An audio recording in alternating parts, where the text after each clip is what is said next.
دفاتر الشاعرة والأديبة سليم الليزي.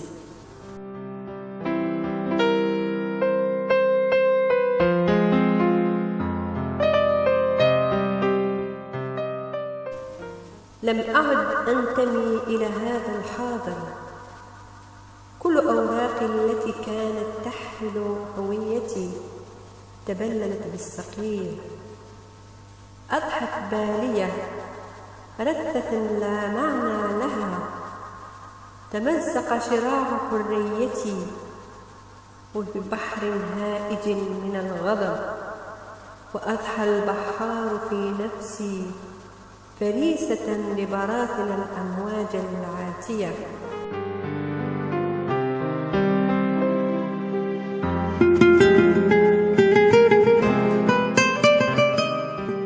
ونورس وحيد تائه بعدما ضيع سلبه، يفتش عن أفق آمن فلم يجد إلا السراب.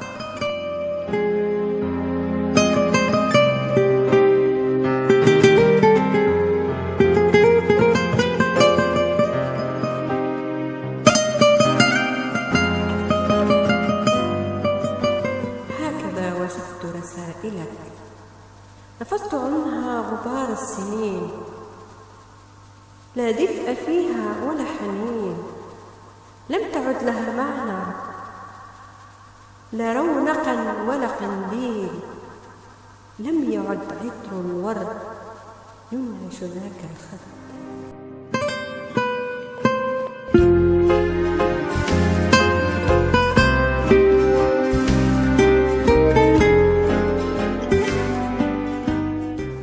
لا سحرها يعبق المكان، ولا منديلك الوردي المخضب برائحة العنب الصيفي، حين كنا نمرح تحت الدوالي وتعزف صنفونية الحب بأناملك على جسدي، ونحرق كحمائم سلام في أفق الاشتياق.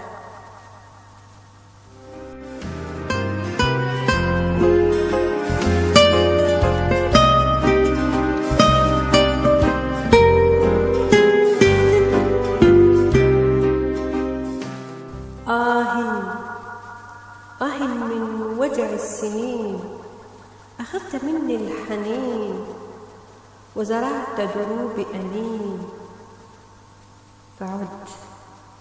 عد أيها الهارب مني، ومن وجعك أنت مني، ومن يطفئ نارك التي أحرقتني غير ذاك الحضن، وإني إليك أشكي همي وقهري.